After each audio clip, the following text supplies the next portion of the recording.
अस्सलाम वालेकुम व्यूअर्स, मैं हूं Shakir Solanki. Viewers, supreme court में जो डिप्टी स्पीकर कासिम सूरी की रूलिंग का मामला है वो जेर बहस है। समाअत चल रही है, 3 दिन से समाअत हो रही है, लेकिन फैसले या नतीजे पर अदालत नहीं पहुंच पा रही। वकला के दलाइल चल रही हैं। आज जो कुछ दलाइल हुए हैं, एक सुप्रीम कोर्ट बार एसोसिएशन के वकील ने दलाइल दिए हैं, नून लीग के वकील ने दलाइल दिए हैं और पीपल्स पार्टी के वकील ने। कल फिर हुकूमती वकील दलाइल देंगे। लेकिन दलाइल जो रज़ा रब्बानी के थे, जो पीपल्स पार्टी के वकील हैं, और मखदूम अली खान या सुप्रीम कोर्ट के जो मखदूम अली खान नून लीग है या सुप्रीम कोर्ट के जो वकील हैं, इन तीनों के बड़े इंटरेस्टिंग दलाइल हैं। मैं उन दलाइल पर आज आपके साथ शेयर उनके दलाइल जो हैं करूँगा, और चीफ जस्टिस और अदालत के मुअज़्ज़िज़ जजेस के, सुप्रीम कोर्ट के जजेस के जो रिमार्क्स हैं, मुख्तसर मैं कोशिश करूंगा, सारे रिमार्क्स तो आपके साथ शेयर नहीं कर पाऊंगा, 2-4 रिमार्क्स जिसमें से आपको खुद अंदाजा हो जाएगा कि केस किस रुख की तरफ जा सकता है। कभी कभार इस तरह होता है कि रिमार्क्स मुअज़्ज़िज़ जजेस के कुछ हो रहे होते हैं और फिर फैसला उसके उलट भी आता है। ये भी हमने देखा है। तज्ज़िये सहाफ़ियों के या आप लोगों के, तज्ज़िया निगारों के या पब्लिक के, वो कभी कभार उसके उलट होते हैं और रिमार्क्स एक तरह के रिमार्क्स की जो बता रहे होते हैं कि हवाएं इस तरफ घुल सकती हैं, लेकिन कभी कभार फैसला उलट भी आता है। इस पे बहरहाल लेकिन ये जो रिमार्क्स हैं बहुत इंपॉर्टेंट है, वो इसीलिए 2-4 रिमार्क्स आपके साथ शेयर करूंगा। पहले तो ये बताऊं कि जब सुप्रीम कोर्ट ने सुहो मोटो लिया, पहले दिन डिप्टी स्पीकर कासिम सूरी ने रूलिंग दे दी और अपोजिशन को गद्दार करार दे दिया कि आलमी साजिश का हिस्सा बने हैं और इस पर वोटिंग नहीं हो सकती तहरीक अदम एतमाद पर, और वजीर आजम ने फिर असेंबली तोड़ने की सिफारिश कर दी, सदर ने मंजूर कर दी। तो फौरी तौर पर सुप्रीम कोर्ट ने सुहो मोटो लिया और अपोजिशन और पब्लिक का, हमारा सबका, आप लोगों का ये ख्याल था कि शायद बहुत बड़ा मसला है मुल्क का, आईनी बहरान पैदा हो गया है, तो आज ही शायद कोई अदालत मुख्तसर फैसला सुना देगी, कोई बहाल कर सकती है असेंबली को।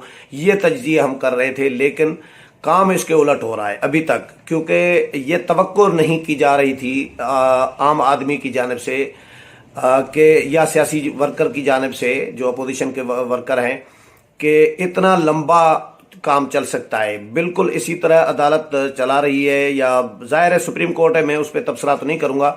जो सुप्रीम कोर्ट के पास तो जवाज़ है कि भाई वकला दलाइल पूरे करेंगे तो फिर हम फैसला देंगे ना, सबको सुनकर फैसला देंगे। कल चीफ जस्टिस ने कहा था, जस्टिस मेरा ख्याल है किसी ने, कि हवा में तो हम फैसला नहीं करेंगे ना, सबको सुनकर फिर फैसला कर सकते हैं, या एक पार्टी को सुनकर तो फैसला नहीं दे सकते। तो सुप्रीम कोर्ट के पास ये जवाज़ है, इसीलिए ये लंबा हो गया है। लेकिन ये तवक्को बहरहाल थी नहीं कि इतना लंबा हो सकता है। तो पहले जब अदालत शुरू हुई तो उसमें अदालत का कमरा खचाखच भर गया, और फिर अदालत ने जो सियासी वर्कर्स आए थे सियासी रहनुमाओं के साथ, उनको भी, और जूनियर जो वकला हैं उनको भी कमरा अदालत नंबर 1 जिसमें ये समाअत हो रही थी, उसमें अंदर दाखिल होने की इजाज़त नहीं दी गई। उनको भी कहा गया कि जी आप बाहर रहें और समाअत बाहर बैठकर सुने, अंदर नहीं आ सकते थे, अंदर नहीं आ सकते। और दूसरा ये सीन हुआ था कि दौरान समाअत सियासी जमातों के कारकुनान पहुंच गए, नून लीग और पीटीआई के कारकुनान और नून लीग के कारकुनान एक दूसरे के आमने सामने आ गए, और एक लड़ाई झगड़े का, एक इश्तियाल अंगेजी का माहौल बन गया था सुप्रीम कोर्ट के गेट के बाहर। तो एक दूसरे के खिलाफ शदीद किस्म की नारेबाजी भी की। तो मैं आता हूं अब दलाइल पे जी। रज़ा रब्बानी के दलाइल कल भी मैंने व्लॉग में बताया था कि बहुत ज़्यादा इम्पॉर्टेंट मुझे रज़ा रब्बानी और एतजाज़ हसन इस तरह के जो बारीक बीनी में दलाइल देते हैं। अच्छा जी, बाद में चीफ जस्टिस के जो रिमार्क्स हैं उस पर आता हूँ आखिर में, एंड में। रज़ा रब्बानी ने कहा कि जी इलेक्शन कमीशन मीडिया में ये बात कह चुका है कि 3 माह के अंदर इलेक्शन कराना मुमकिन नहीं है, क्योंकि हुकूमत ये चाह रही है ना कि ऐलान किया गया 3 महीने में इलेक्शन कराएंगे, तो इलेक्शन कमीशन ने तो इनकार कर दिया, ये पॉसिबल ही नहीं है। अदालत को देखना है कि पार्लिमान की कार्रवाई को किस हद तक इस्तिस्ना हासिल है? जो कुछ हुआ उसको सिविलियन मार्शलाही करार दिया जा सकता है। सिस्टम ने अज खुद ही अपना मुतबादल तैयार कर लिया है जो गैर आईनी है। 28 ये रज़ा रब्बानी के दलाइल है। 28 मार्च को तरीके अदम एतमाद की मंजूरी हुई, लेकिन समात मुलतवी कर दी गई। डिप्टी स्पीकर ने रूलिंग पढ़ी और तमाम अरकान को आर्टिकल 5 की खिलाफ वर्जी का मुर्तकब करार दे दिया। डिप्टी स्पीकर ने यह भी ऐलान नहीं किया कि तफसीली रूलिंग जारी की जाएगी या नहीं। डिप्टी स्पीकर किस बुनियाद पर रूलिंग दी, डिप्टी स्पीकर ने यह भी नहीं बताया। डिप्टी स्पीकर के सामने अदालती हुक्म था और न ही साजिश की कोई इंक्वायरी रिपोर्ट।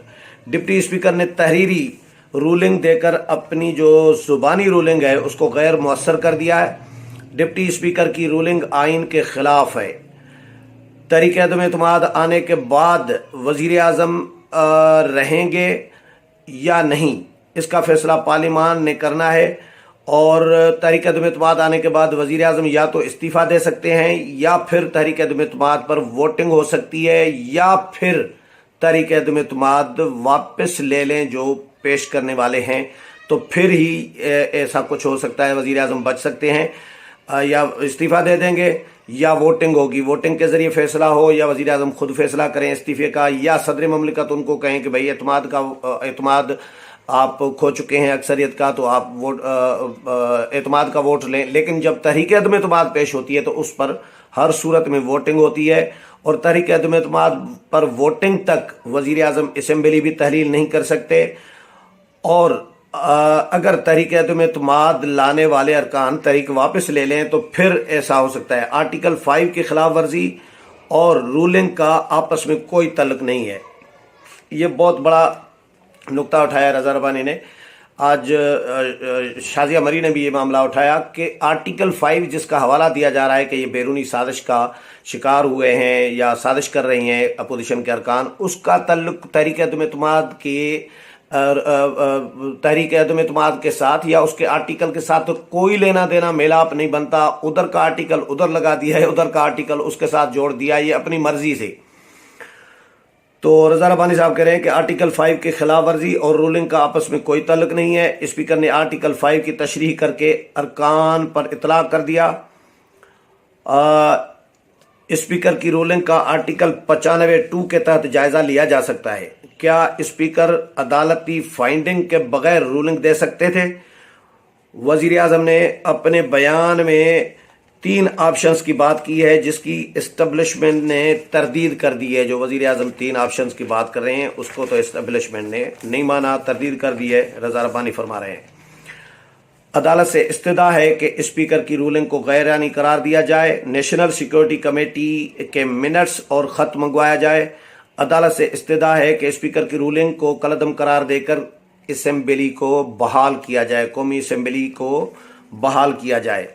अच्छा जी, नून लीग के वकील मखदूम अली खान जो हैं उन्होंने जो दलाल दिया, उन्होंने कहा कि वजीर आजम अक्सरियत खो दें तो फिर ये पार्लिमानी जमहूरियत के खिलाफ है कि वजीर आजम वजारत उज़्मा के वो शख्स वजारत उज़्मा के ओहदे पर रहें। अदालत के सवाल पर मखदूम अली खान ने जवाब दिया कि अदम एतमाद की तहरीक पर वोटिंग 7 दिन के अंदर होनी चाहिए, लेकिन अगर 8वें दिन होती है तो भी वो गैर आइनी नहीं है। डिप्टी स्पीकर को तहरीक अदम एतमाद मुस्तरद करने का अख्तियार हासिल ही नहीं है। डिप्टी स्पीकर आइन की खिलाफ वर्जी के मुर्तकब हुए हैं। आइन की खिलाफ वर्जी करने वाले रुकन को कोई इस्तिस्ना हासिल नहीं होता। क्या ऐसा हो सकता है कि पूरा ऐवान वजीर आजम के खिलाफ हो, तो क्या फिर भी स्पीकर तहरीक अदम एतमाद मुस्तरद कर सकता है? मखदूम अली खान ने सवाल उठाया। अच्छा, अदालत के इस्तिफसार पर मखदूम अली खान ने यह भी जवाब दिया कि जी तहरीक अदम एतमाद के लिए वजूहात बताना भी जरूरी नहीं होता। वजीर आजम बरकरार रहेंगे या नहीं ये फैसला सिर्फ ऐवान ही कर सकता है, पार्लिमान ही कर सकती है। गैर आइनी रूलिंग हो तो अदालत उसका जायजा ले सकती है। गैर आइनी इकदामात को इस्तिस्ना हासिल नहीं हो सकता। रूलिंग कलअदम करार हुई तो फिर असेंबली की तहलील का हुक्म भी ऑटोमेटिक कलअदम करार हो जाएगा, ये मखदूम अली खान ने कहा है। अच्छा जी, इसके अलावा जी सुप्रीम कोर्ट के जो वकील हैं उस्मान मंसूर अमान, इन्होंने दलाइल में एक बड़ा इम्पोर्टेंट मेरी नज़र में, बाकी भी बहुत अच्छे दलाइल दिए हैं। एक दलील इन्होंने दी है कि जी अदम इत्मीनान की जो तहरीक होती है उसमें स्पीकर का कोई रोल नहीं होता। सेक्रेटरी नेशनल असेंबली जो होते हैं वो गिनती करा रहे होते हैं और वो कार्रवाई चला रहे होते हैं। और जो स्पीकर है वो सेक्रेटरी कौमी असेंबली और जो अमला है वो अरकान की गिनती कर रहे होते हैं। स्पीकर कौमी असेंबली का काम सिर्फ एक होता है कि वो ऐलान करता है कि भाई जी इतने वोट पड़े हैं फलां यानी वजीर आजम के हक में तहरीक अदम इत्मीनान के खिलाफ, और इतने वोट पड़े हैं तहरीक अदम इत्मीनान के हक में, लिहाजा तहरीक मुस्तरद की जाती है या तहरीक कामयाब करार दी जाती है। ये ऐलान करना काम होता है स्पीकर का बस। बाकी काम सेक्रेटरी नेशनल असेंबली और अमले का होता है, गिनती शिनती अरकान की ये वो। तो ये रूलिंग शूलिंग ये जो है ये इन्होंने भी गैर कानूनी करार दी है। मुअज़्ज़िज़ चीफ जस्टिस ऑफ पाकिस्तान के मैं रिमार्क्स सुनाऊंगा आपको जी। अब आपको अंदाजा हो जाएगा कि हवाओं का रुख किस तरफ जा सकता है। होने के लिए कुछ भी हो सकता है, फैसला तो कुछ भी हो सकता है, प्रेडिक्शन हम नहीं कर सकते, अंदाजा भी नहीं कर सकते, लेकिन थोड़ा सा रिमार्क से हर बंदा अपना अपना ज़हन बना लेता है। तो अपोजिशन कल से मुझे मायूस इसलिए भी शायद नजर आ रही है।